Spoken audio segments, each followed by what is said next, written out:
I might take back just everything I just said. In this box is a Guild Surfliner, and in this video, I'm going to unbox it, I'm going to play it, and I'm going to review it. Before I do unbox it, have a look at this. It says, made to be played, and then on the other side, there's a whole little passage about what you should be doing with this guitar. And at some point, pause that part of the video and have a little read, because it reminds me that we're here to play guitar. And I'm not trying to preach to you, it's just that sometimes we can take these things a little bit too seriously. So, I'm looking forward to having fun with this guitar, which means we need to take it out of the box. Right, whoa. Now, Guild pack their guitars extremely well. There's all kinds of foam and this sort of protective padding. And if you buy it from a shop, you might not experience this packaging. But if you buy it online, you almost certainly will. And that is so important when reviewing a guitar like this, is to talk about the packaging. Boring, I know, but important because nothing else matters if it comes broken. That has got Velcro. Ooh, listen, let's have some ASMR. Wonderful. What's in there? In here we have, that's a lovely little bag. I shouldn't be so impressed by a bag. In here we have the truss rod adjustment, the redeem your free gear below. Oh, wow. Okay, I can get a free clip-on tuner, a capo, and a pick just by visiting the website. All right, wow. Or maybe I can't get all that, but I get at least some of that. Guild Owner's Manual. Oh, lovely, lovely, lovely. Some Guild stickers.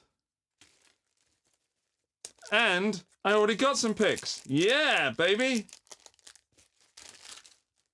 I really like that bag. I'm gonna be proud of that bag for the rest of my days. Right, let's get to the meat of the package, which is this. Let's see if I can get the bag off without ripping it. Headstock, neck, body! Alright, first impressions are that the neck is a bit dusty. That's fine, that's to be expected. The neck is very, what's the word? Unfinished. Like not finished as in they've forgotten to cut it, but not finished as in there's not ounces and pounds and kilograms of lacquer on there. As for the guitar body, I dig this shape. I love the Surfliner shape. It is the HH model, as you can probably see. So even though it says Surfliner, there's no trem system on this. But there's quite the neck angle on that. So unlike a Fender guitar where it goes kind of straight up, there's a break angle on that, like a Gibson, but it seems more of a break angle. Look at that! Or maybe I should do it that way, as it's a right-handed guitar there. That is some sort of angle. Wow. I need to take that off, of course, and de-dust the neck. That's weird, isn't it? Dust is actually the verb when one does some dusting. Anyway, we've got a master volume and a master tone. Two, like, Filtertron-looking humbuckers, but they're not. I have never seen that before. That neck plate has a G in it for Guild, but that's actually cut out of the neck plate, so you can see the body underneath. That's brilliant. I'm sure some people will have something to say about the tone and the sustain by cutting that out, but it looks pretty, and that's the bit that I see. So, yeah, I like it. The neck itself is not thin, which is really pleasing for me. It's also not huge, which is going to please most people. It's somewhere in the middle. I would say that's like a 60C, if that means anything to you if you play Fender. If you play Gibson, it's a bit like a 59, but with a Fendery kind of width. Everything looks and feels great. Let's tune this up, clean the neck, and we'll talk about the tuning experience. Oh, it looks like that's coming off then. Oh wow, that's easy. I have to point out something that is weird but poignant. That came off without any trouble, and usually on guitars with this on the scratch plate, it gets stuck under knobs and stuck under things. That didn't. That's a refreshing change from, say, the Fender guitars I review. And the Harley Bentons and the Squiers and the Ibanez's. That just came off without any fighting at all. I'm surprised. Ah, there's another one. Let's see if the second one comes off as easily. The second one might not be such a success. Oh, it is! The second one also comes off easily. This is probably not what you watch guitar reviews for, but if you've ever got... Hang on. You probably don't expect reviews of taking plastic off scratch plates, but if you've ever got the plastic protection thing stuck under the knob of a Fender Strat, or any guitar for that matter, you'll know how frustrating it is to have those little bits of plastic sticking out. And that comes off with pretty much none of a fight. Well done, Guild. I just pulled the strings out like nuts and it's in tune. I don't know if... Oh, not quite. It's in tune with itself, it's not at concert pitch. Okay. Tuning time. I think it's going to take a little bit of playing in, but it tuned beautifully. These tuners are great. There's no pinging or catching in the nut whatsoever. Same to be said for the bridge. And it is well intonated. Wow, I'm shocked. Guitars that have come from Fender recently and other large brands, not to just pick on one, have not been intonated like this. And the strings were not that great on those guitars. On this, out of the box, it's unbelievable. One downside, the frets are a little scratchy. So I'm feeling some scratch there, but that should play in. It's not like scratches like they're damaged, but scratches like they're not quite polished. And I could, in fact, no, I am going to polish them with a little D'Addario polishing kit, because then we can get a fair review of what it would be like once it's been played in. But I think a few hours of playing this and that scratchiness would be going. I've just remembered, or just thought, that this headstock angle reminds me now of a Firebird. That's why when I tried to tune it, I went down there. I love the color. Shoreline Gold Mist, or Shoreline Mist, I think it is. They call it SLM. This is the Surfliner G4 222628.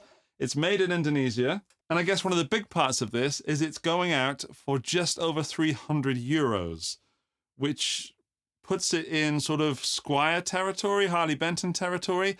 And I'm getting from the neck a bit of a Squier Affinity sort of vibe. But everything else is its own thing, although it is kind of Stratish, I guess, Stratty-ish. I'm going to polish those frets quickly, and then we'll plug it in, which of course is important, but yeah. There we are, another dirty little bit of paper, and that is no longer scratchy. Much better.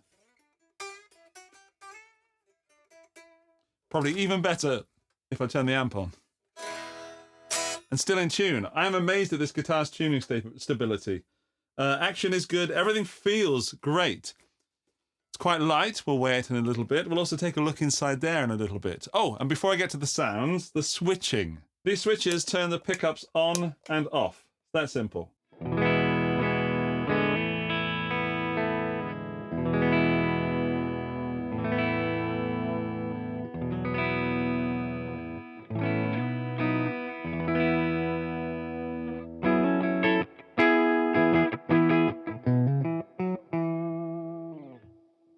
That's the bridge pickup. It's full and round while still being bitey like a bridge pickup.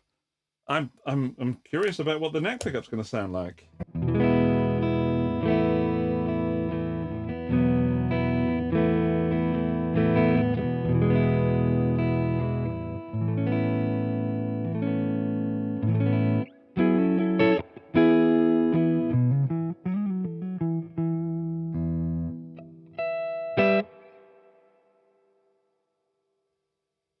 Perfectly intonated, plays well, sounds fat and full on the bridge and fat and full on the neck, warmer and rounder. What about both?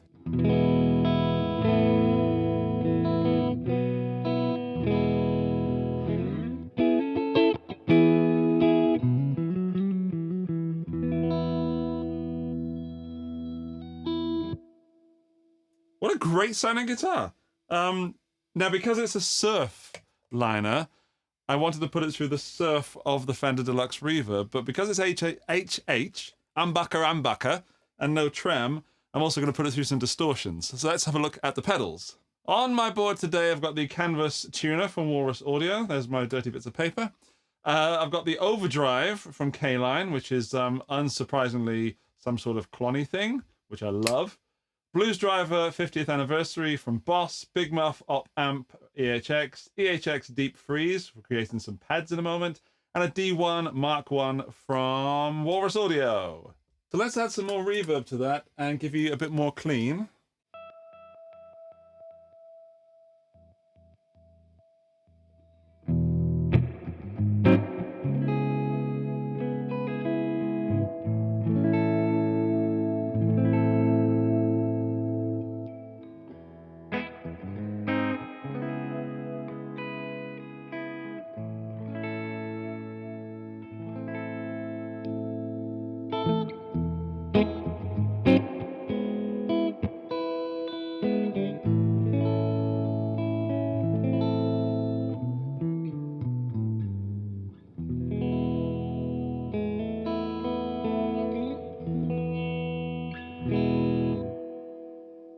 I know it's not a surfy guitar, but I've got to do it.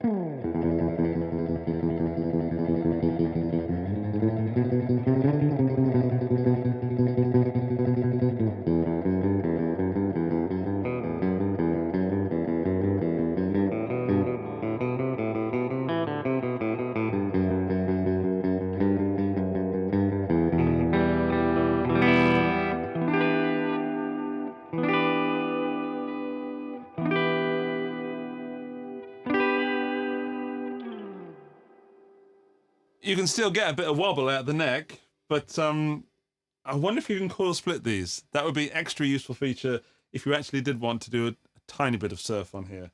Oh, those knobs. Those knobs are smooth as butter. I don't know why I hadn't done that before. I hadn't noticed. Wow. All right. Great. So far, what a guitar. So far, what a guitar. Let's test that tone quickly.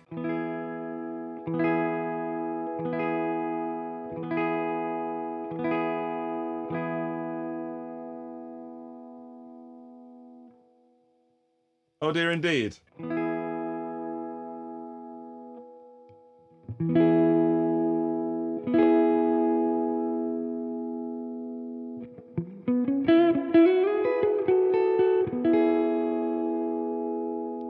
That's not doing anything.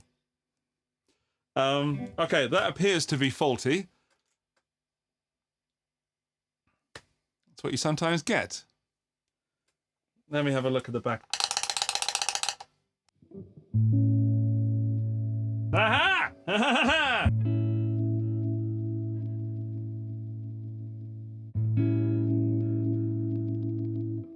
It was just a bit dusty, and these are push-pull, which I was going to reveal in a moment, but it seems that they just needed to be pushed and pulled a little bit and played around with, which is absolutely normal for a guitar that's been shipped all the way across the world.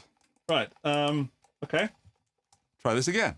So yes, you can split the coils because I was going to wait to give it away.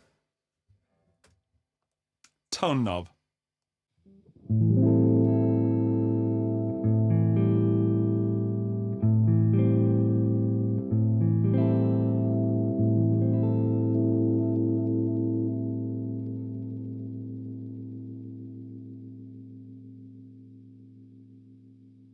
Right, a little bit of dirt in the end of that pot. It's gone now. A lot is happening in the last 1/3 of the tone knob, which is pretty normal. As for the volume,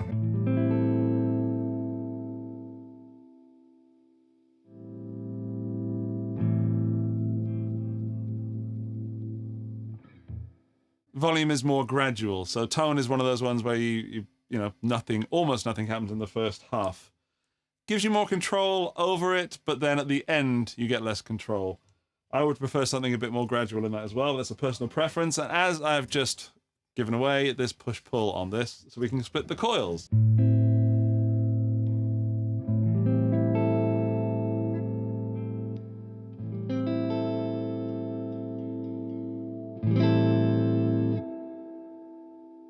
What I didn't know is you can split them independently. So the volume splits the coil of the neck, and then the tone must split the coil of the bridge.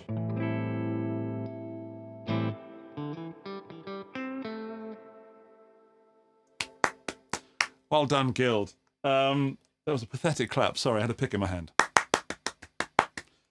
In that case, let's do some more surfing with the split bridge.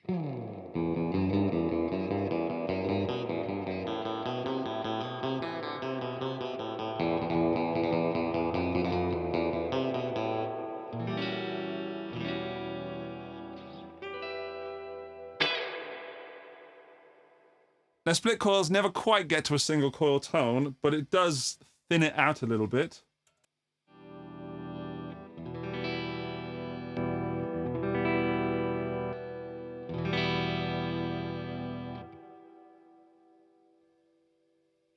And I'd rather have it than not have it. What does it do on the neck? That one.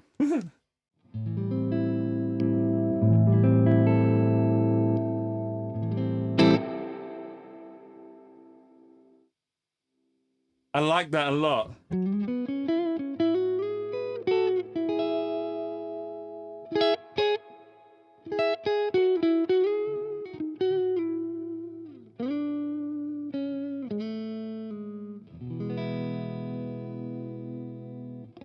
Now, I'm thinking back, I wasn't that comfortable with this guitar when I first took it out because it was so dusty, and I thought, oh no, this is super cheap and they've spent too little money on it. I've totally changed my mind now. The neck is playing like an absolute beast. Everything's set up well, and I've been itching to put this through distortion. So let's put it through the big muff op amp.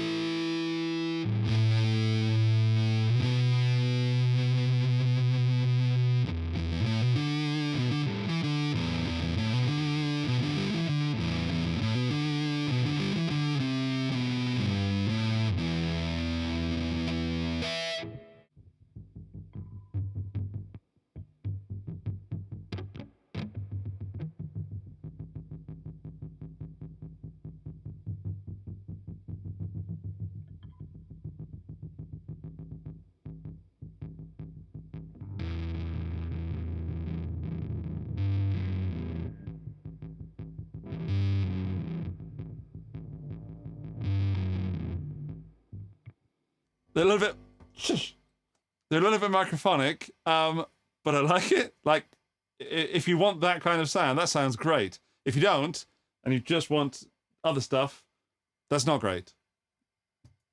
Wow, I think it's fun. Let's try the neck pickup, the bridge pickup.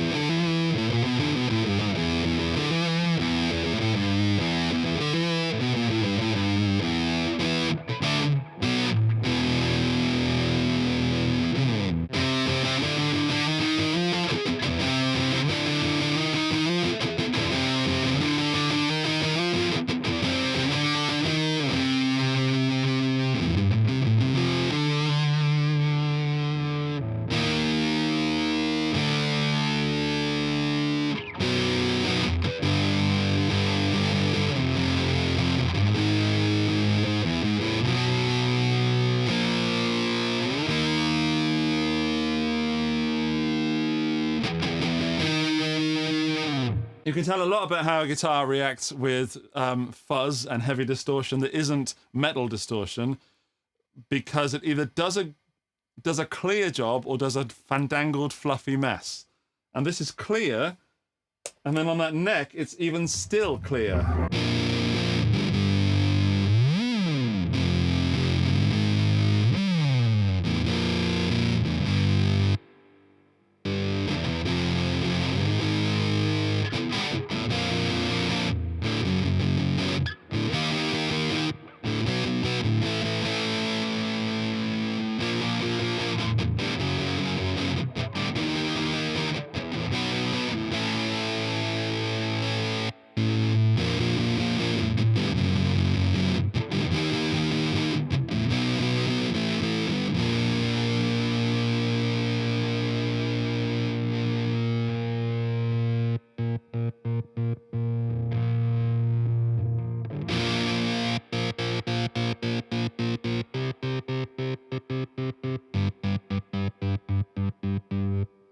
That's fun, and it's revealed to me that not being used to the guitar is a bit of a downside.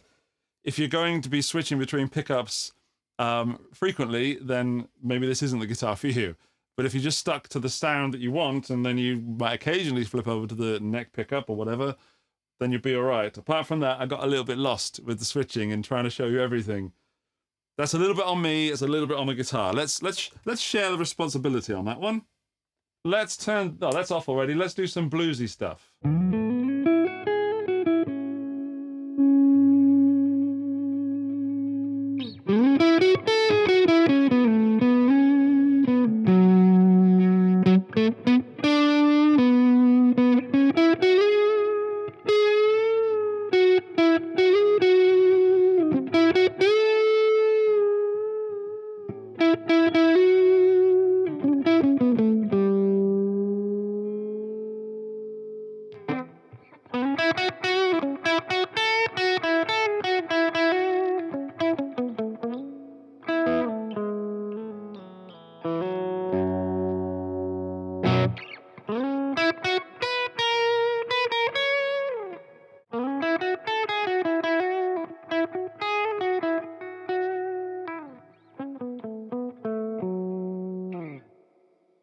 For me, that's not as fun because you can get getting this ice picky kind of sound from that bridge pickup.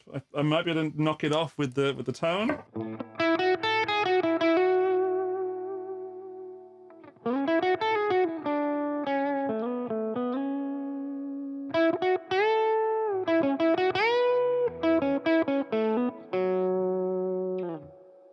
Yeah, you can.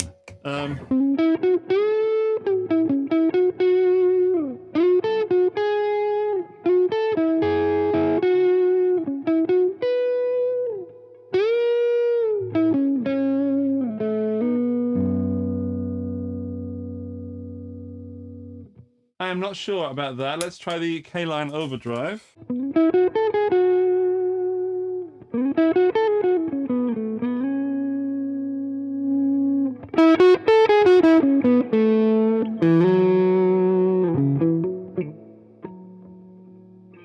That is a lot better. This plays a lot more nicely with the K-line clonny style than it does with the blues driver. I don't know why that is. Maybe the blues driver is more for more rocky. Hang on.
Almost turned into a pedal video then, sorry, but I'm really trying to discover what you can get for $300, and it's quite a lot, but it starts to unveil itself that there could be more money spent if you're really going to go for tone. If you are a beginner, sorry, I've got dust in my eye. If you are a beginner and you're looking for a reliable guitar that feels great, I am absolutely enamored. And at that stage, you shouldn't be worrying too much about tone. You should be worrying more about playability and tuning stability and the feel and the look, of course. The desire to make you play. I love this. What a great guitar. Until, of course, you do get into the tone area. And then we're going to have some aficionados in the comment section saying, oh, just stick some expensive pickups in it. You could do that, and you could do it in that voice. Or you could just have this for what it is. I feel like I'm downplaying it now. I just mean that you need to be able to operate it with some, you know, you need to touch the knobs, basically. Thank you very much. You need to play with these things here to actually get the sound that you want, unsurprisingly. Some people don't touch them. I didn't. I had everything on 10 for years.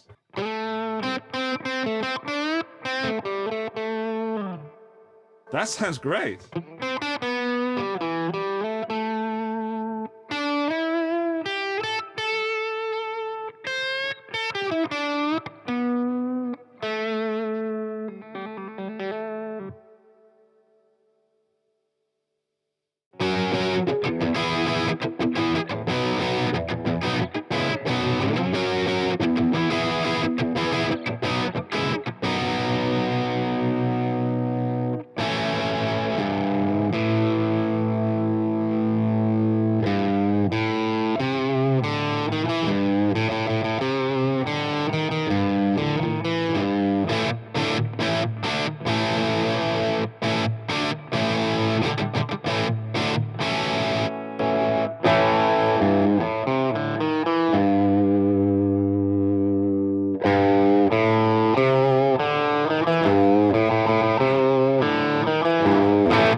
I might take back just everything I just said, which is very me.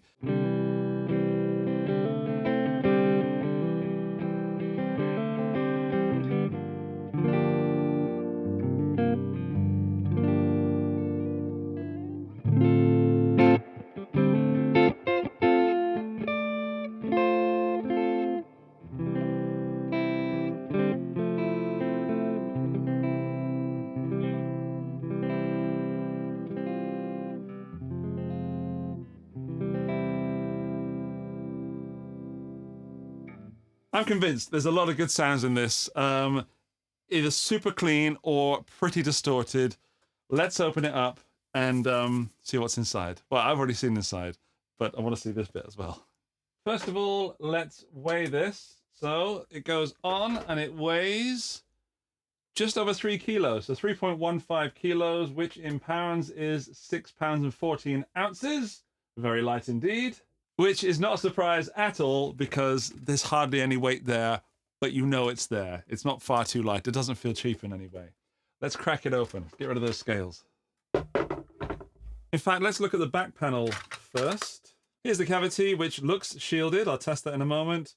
There's a lot of wire going on in there, but it's not a nest, which some guitars are at this price point. Push-pull pots, standard stuff going on there. Output jack looks exactly what I expected it to be. On first glance, this looks like a tidy job, and it is, but this is a lot bigger than it needs to be. I mean, those pots only come to there. So although I wouldn't want to have it too tight in there, it seems a little bit excessive to cut all that out. And it makes me wonder if there's a model that has 4 knobs in it, and they're just using the same CNC template. Let's find out if this is conductive paint or just black paint. It is conductive paint, and it's pretty conductive as well. Sometimes they don't do a good job. They've done a great job there. Also, the rear plate is shielded, so it's going to connect just there. Well done, Guild. While we're around on the back, I like the way that these are staggered. Obviously, they are on the front as well, but this is going to help with string tension and possibly intonation as well. But let's flip it over and see if I can get this scratch plate off without taking the strings off. I don't think I can. Now, let's just take the strings off, or loosen the strings anyway, just in case. Right, what do we think? It's possible, but unlikely. We might be seeing the neck coming off. Right, are you going to pop off? Oh, it has potential. Nah. What about now? Oh, come on, baby. Yeah, look at that. Right, there's a lot of wood missing there. That's got to be conductive as well. Let's just check it. It is. Well done, Guild. And there's our pick guard. Unsurprisingly, pretty simple. Pickups have got nothing written on them, really. Just, what does that say? R and F. Front and rear. So no mistakes there. Everything's plugged in where it should be. As for these switches, they look like they're going to last. They're soldered well. They look like they should be reliable. Everything else looks as good as it can look at this price point, and exactly what I expected. It's back together, and I'm glad that it is, because this guitar is right up my alley. It's affordable, it's slightly quirky, and it sounds good. And fourthly, I should have put this further up the list, it's reliable and built well. I usually get disappointed by guitars that look like this because I think, right, great neck, just for me, not too much, not too little, love the look, love the shape, there's got to be something wrong with the sound. And there isn't. I'm not fully convinced that this is a lead guitar in the most broad sense of that term, but if you're into distortion and chugging and possibly down tuning, I think this is brilliant.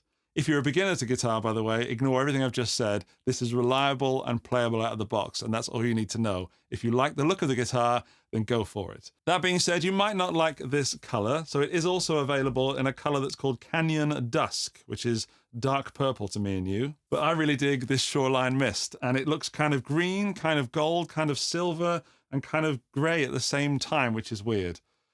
Another thing that's weird is the price range that since I started making this video, and I'll stop for a little cup of tea, I saw that this ranges from 300 euros to about 500 euros, and that's odd. So I'll make sure that the links in the video description have the best prices for you. So just go there and buy it there if you want to. You will also support the channel without costing you anything because it's an affiliate link, probably. It's not perfect though, and it can't really be at this price point.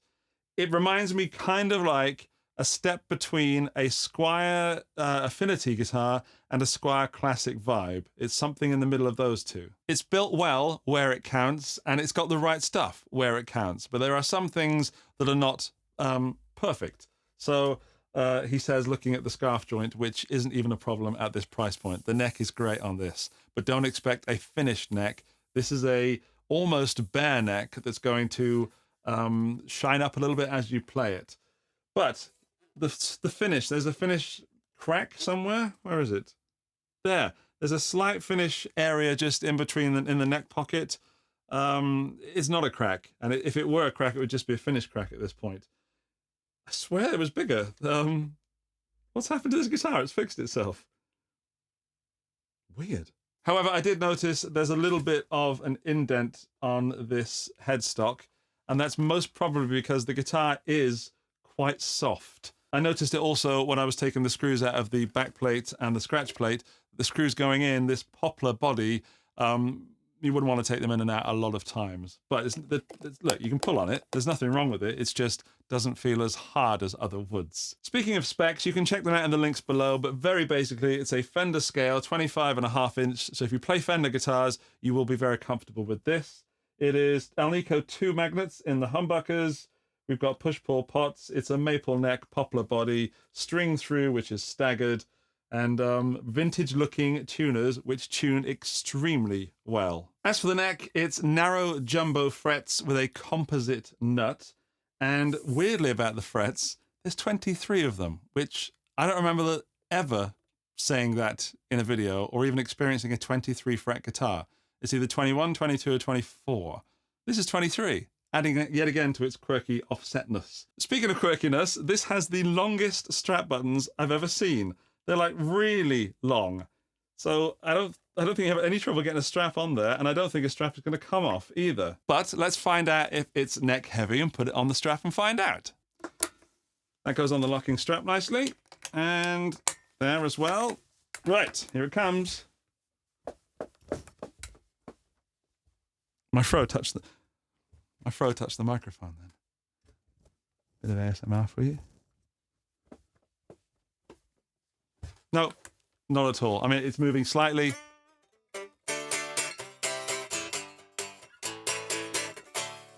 It's also really loud, unplugged, and that does matter. I'm really digging this neck. I'm so surprised actually at how much I dig it. It's called a C-shaped neck, but it is not a modern C. It's more a thicker C. 43 mils at the nut, and a 10-inch radius, which I think should please most people. I'm going to give this a go for it. This is absolutely a fantastic guitar. I love the sounds, I love the feel, I love the way it looks.